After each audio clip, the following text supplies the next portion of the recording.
Merci Laurent pour cet exposé vraiment très intéressant. Moi, Carcassonne, c'est tout près de Montpellier, ça me donne plein d'idées. Alors, on ne va pas changer beaucoup de casquette, je crois. On va aller plutôt du côté de la culture pour voir une autre expérience qui me semble aussi très intéressante et très riche. Voilà, Daniel. Donc, un quart d'heure, Daniel. Voilà.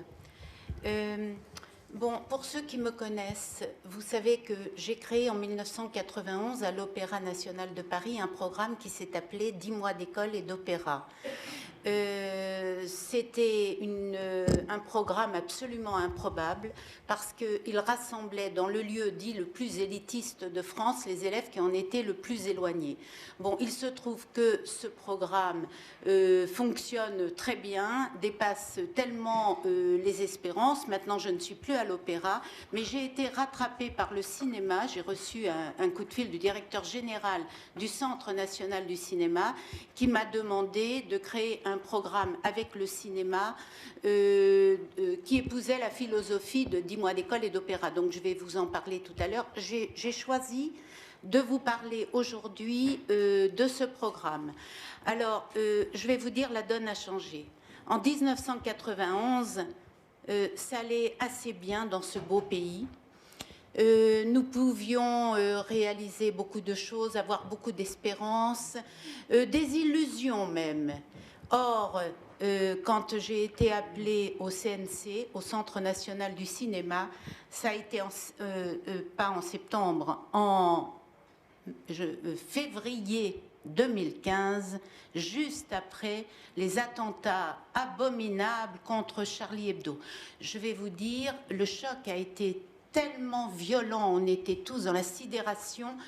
Quand ce directeur m'a appelé, voilà, dans un esprit de résistance, véritablement, et vous verrez que le titre aussi vient de cette idée de résistance, j'ai dit oui au téléphone en 5 minutes, en sachant à quoi je m'engageais, parce qu'un programme comme 10 mois d'école et d'opéra, je peux vous dire que ça a été un véritable sacerdoce. Et pour tout vous dire, ça recommence avec le CNC. Ce programme, je l'ai appelé, j'ai mis une journée à choisir le titre. Nous étions plusieurs et j'ai choisi Les Enfants des Lumières. Ça me paraissait être la réponse absolue à l'obscurantisme et à cette violence débridée qui nous environnait. Alors, pas d'angélisme, hein, je ne vais pas faire d'angélisme. Ce programme, évidemment, Les Enfants des Lumières, commence très bien. Nous en sommes à la 2e année. Hein, il a démarré en septembre 2015. Alors, en plus, en novembre, vous savez ce qui s'est passé encore, un 2e attentat. Bref, ça a été des conditions de travail extrêmement difficiles, mais qui a, avec les professeurs, qui a boosté notre énergie. Il y avait vraiment une volonté de dire non. Voilà. Alors, pas d'angélisme. Hein. On ne réussit pas toujours et pour tous les jeunes. Je pense cependant que tous les jeunes en garderont quelque chose. On en reparlera tout à l'heure, très rapidement. On sait, les inégalités ne cessent de croître. C'est absolument désespérant. Et l'exclusion demeure. Alors l'exclusion, qu'est-ce que c'est? Ben, écoutez, ça commence par les clichés. Les élèves qui vous disent, par exemple, dans 10 mois d'école et d'opéra, l'opéra c'est pour les bourges et les vieux. Moi, je ne savais pas trop où me situer, d'ailleurs, entre parenthèses. Et puis, à l'opéra encore, parce que c'est une expérience qui a été longue, j'étais avec des jeunes, les petits violons, on les appelait les petits violons de l'opéra, puisque j'ai créé une classe violon. Qui étaient autour de moi à l'entracte et je leur demandais alors comment ça s'est passé, etc. Et une dame passe et dit « Mais qu'est-ce qu'ils font là, tous ces petits noirs ?» Alors, bon, la dame, elle était très bien, très distinguée, parfaite, et ce n'était pas méchant, ce n'était pas agressif, ce qui est encore pire.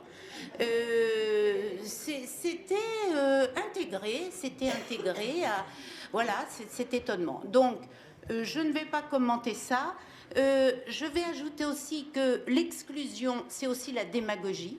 La démagogie qui consiste, sous prétexte qu'on a des élèves qui sont en grande difficulté, qui ont traversé des épreuves incroyables et qu'on ne veut même pas savoir d'ailleurs. Moi, je ne vais même pas essayer de savoir qui sont ces élèves parce qu'il faut que le regard soit juste vis-à-vis d'eux.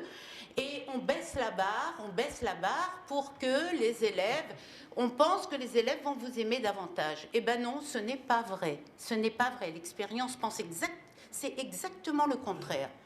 Et ensuite, la démagogie, l'exclusion, c'est aussi le regard que l'on porte sur un élève, sur une classe. Et je pense que la qualité du regard que l'on porte sur un individu quel qu'il soit, et des élèves en particulier, est absolument déterminant quant à son évolution. D'ailleurs, il y a eu des expériences qui ont été faites et les professeurs qui sont dans la salle le savent pertinemment. D'ailleurs, des élèves m'avaient dit ce qui m'a le plus intéressé dans ce programme, moi je ne m'y attendais pas, c'est qu'on ne nous a pas accueillis comme des jeunes de banlieue sans avenir. Et bien vous savez, quand vous prenez ça comme ça en pleine figure, ça fait réfléchir et ça vous permet de continuer à croire en cette jeunesse qui... vous le verrez, qui est incroyable de surprises positives. Et puis enfin, la plus grande forme d'exclusion, et ça c'est mon point de vue personnel et on pourrait le démontrer, c'est d'être exclu du savoir. Je crois que ça, c'est... vous savez, je crois que c'est Jacqueline de Romilly qui disait « Le vide culturel est générateur de violence et conduit à la barbarie ». Je pense que c'est très juste, sachant aussi que l'ignorance et les inégalités constituent le terreau des professionnels de la haine. Alors, je peux vous raconter, Caroline Forest en a très bien parlé, des professionnels de la haine. Aux filles, on raconte qu'elles doivent venir sauver les enfants syriens via un futur mari chargé de les charmer. Aux garçons, on promet de donner un sens à la vie, de l'action, un salaire, de tirer à la Kalachnikov et de jouir d'esclaves sexuels. C'est tentant tout ça, hein. Comment s'étonner que quelques milliers de jeunes frustrés finissent par tenter l'aventure, surtout si on leur explique, nous aussi, que la France ne les a jamais aimés. Eh bien, écoutez, avec les professeurs, on va leur prouver que nous les aimons. Et c'est ainsi que va démarrer ce programme. De toute mon expérience d'enseignante, je n'ai jamais trouvé rien de mieux que l'accès à l'art et à la culture pour permettre aux jeunes de retrouver une dignité, d'avoir accès à l'expression et à la citoyenneté. Et quand on parle de citoyens, moi j'aime bien parler, évidemment, on est dans la lumière. Restons dans la lumière, des citoyens éclairés. Alors, ils ne seront pas des citoyens éclairés en sortant du programme, mais ils seront sur le chemin. Et sur le chemin et développer une curiosité de la vie. Parce que la vie, il faut arrêter, la vie, elle est merveilleuse. Nous avons une chance formidable de vivre en France. Il suffit de voyager pour s'en rendre compte. C'est peut-être tout ça qu'il faut faire passer. Et puis, je crois que ce qu'il faut par-dessus tout, c'est permettre à l'élève de prendre conscience de sa valeur. Donc, nous devons avoir des projets d'excellence, on va voir ce que c'est que l'excellence, et être extrêmement exigeants. Ces élèves en grande difficulté, dont j'ai évoqué tout à l'heure l'existence, ce sont des élèves qui n'ont plus de repères, qui ne savent plus où aller, qui sont complètement perdus, ils n'ont pas de projet, ils n'ont pas d'avenir, ils se trouvent nuls et non avenus. Eh bien, nous allons transformer cela avec les professeurs. Et je rends un hommage vibrant à tous les professeurs. Je sais qu'il est de bon ton de critiquer l'éducation nationale. Eh bien, je vais vous dire, moi, je ne crois qu'en l'éducation nationale.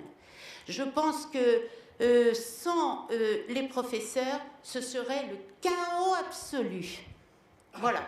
Alors, nous allons commencer je vous ai réservé un petit PowerPoint, juste pour fixer les idées. Oui, ça va être très rapide. Je vais peut-être... bon, vous avez une première page sur le CNC, c'est passé déjà, très bien. Voilà, alors la structure, les établissements scolaires, pour l'instant il y en a 3 parce que l'idée, comme c'est un programme qui démarre, c'est d'ancrer ce programme dans le Centre national du cinéma. Je vous parlerai des problèmes parce que malheureusement ce n'est pas un long fleuve tranquille, sinon ça se saurait. Donc Académie de Paris, EREA, enseignement établissement régional d'enseignement adapté, Édith Piaf, Académie de Versailles, lycée des métiers, et Académie de Créteil, Aulnay-sous-Bois. Alors pourquoi les enfants des Lumières? Alors écoutez, c'est très rapide, vous l'avez deviné, les frères Lumière m'ont aidé, évidemment, les créateurs du cinéma. Vous avez aussi la référence, et c'est pour ça qu'il y a, entre parenthèses, un S, la référence au XVIIIe siècle. Et là, c'est un terrain formidable pour aborder, parce que je crois que l'histoire, la connaissance de l'histoire de notre pays est absolument déterminante si on veut parler de laïcité, si on veut que les jeunes comprennent ce qu'est la laïcité. Je me réfère encore à Jacqueline de Remilly, pour laquelle, malheureusement, qui n'est plus de ce monde, mais qui nous a tellement inspirés. Connaître la pensée de ceux qui nous ont précédés conduit à la formation de l'homme, disait-elle. Alors, je ne vais pas insister sur tous ces philosophes, Voltaire, les guerres de religion, protestants, catholiques, et là, on ne parle pas des musulmans, on parle des catholiques et des protestants, et je peux vous dire que les élèves qui sont très sensibles à la justice, donc à l'injustice, alors là, vous leur parlez de l'affaire Calas, vous leur expliquez ce que c'est, vous leur rappelez l'histoire du chevalier de la Barre qui ne s'est pas décoiffé au passage d'une procession et qui a été écartelé vif, je vais vous dire, ça crée une émotion, là vous êtes sûr du résultat. Malheureusement, j'y ai malheureusement, parce que ça existe toujours. Donc, alors qui sont ces élèves, vous avez envie de savoir qui ils sont. À leur arrivée dans le programme, je vous le dis tout de suite, beaucoup pour les plus comment dirais-je, les plus en échec, ils ont un sentiment déprécié d'eux-mêmes. Ils vivent les 3/4, je peux vous le dire. J'y suis allée et je continue d'y aller parce que c'est très important. Dans un environnement mortifère, drogue, réseau de la drogue, vous entendez ça à la télévision, mais je vais vous dire franchement que quand vous y allez, c'est une autre paire de manches. Quand vous voyez que vous ne pouvez pas traverser certains quartiers parce que les guetteurs sont en activité, ça change la donne de cette belle assemblée où nous sommes et des privilèges que nous avons tous les jours. Échec scolaire, etc.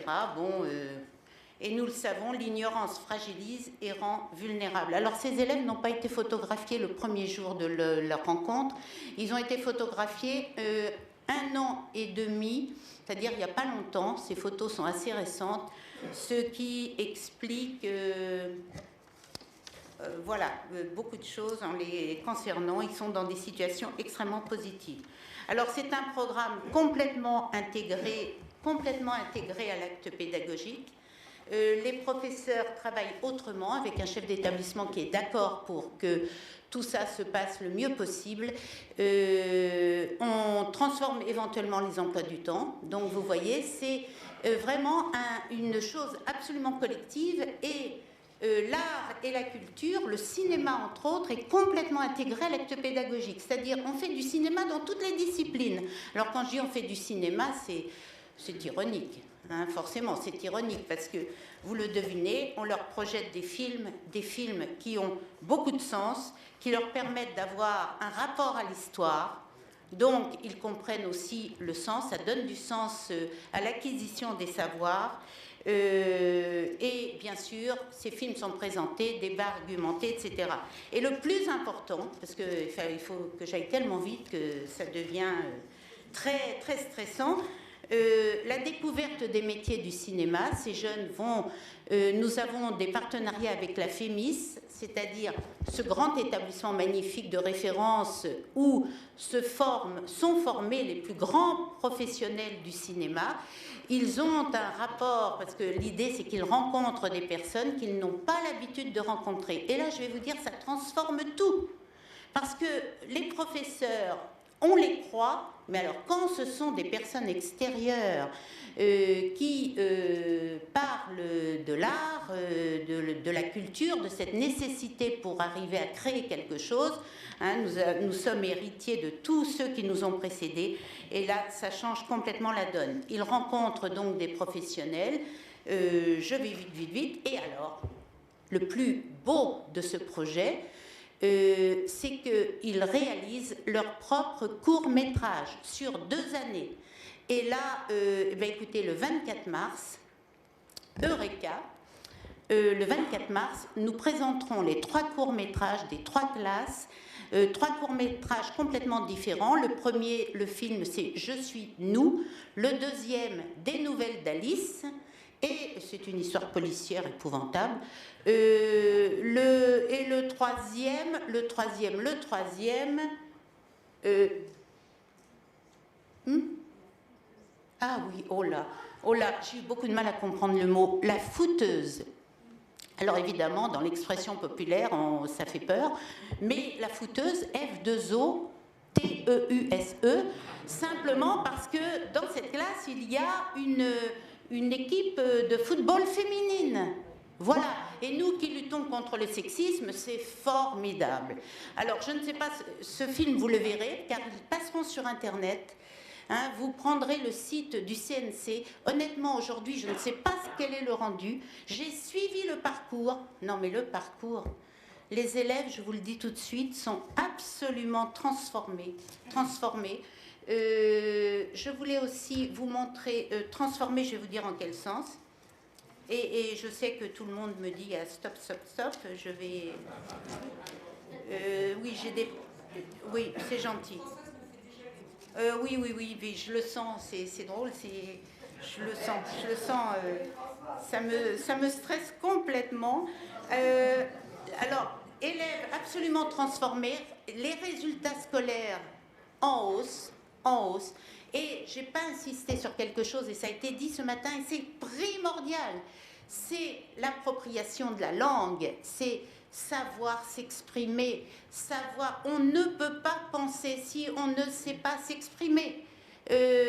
Donc c'est extrêmement important, l'expression écrite et l'expression orale. Alors pour valoriser les écrits des élèves, pour ceux qui ont envie d'avoir le journal, voilà le journal qui est sorti, nous l'avons appelé Moteur.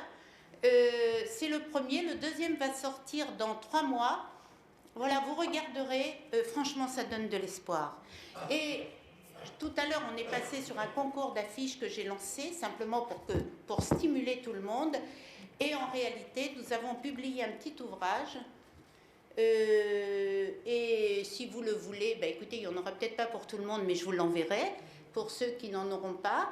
Et ça rassemble les affiches des élèves réalisées sur 2 films, La Belle et la Bête de Cocteau, hein, j'ai bien dit, bien que certains m'aient dit nous on préfère Walt Disney. Oui, bon, ils ont le droit, hein, l'important c'est de se justifier. Et puis le deuxième, Les Temps modernes de Charlie Chaplin. L'idée étant qu'ils connaissent l'histoire du cinéma, on leur propose des films en noir et blanc, ils n'en veulent pas.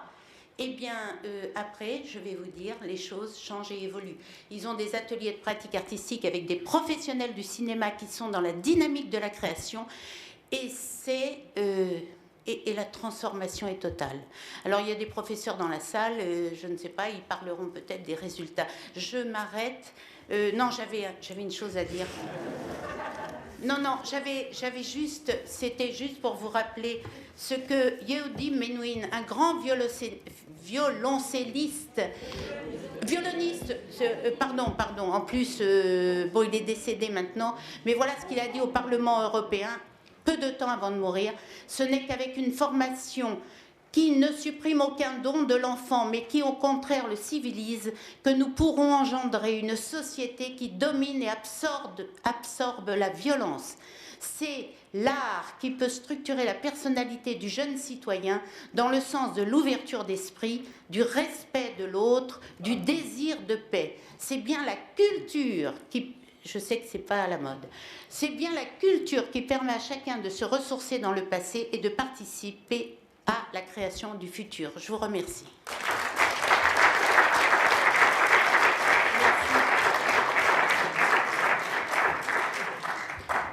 Bon, ma rigueur suisse est prise en défaut, mais c'était quand même passionnant. J'ai déjà souvent entendu Daniel et à chaque fois je découvre ses expériences avec évidemment énormément de bonheur.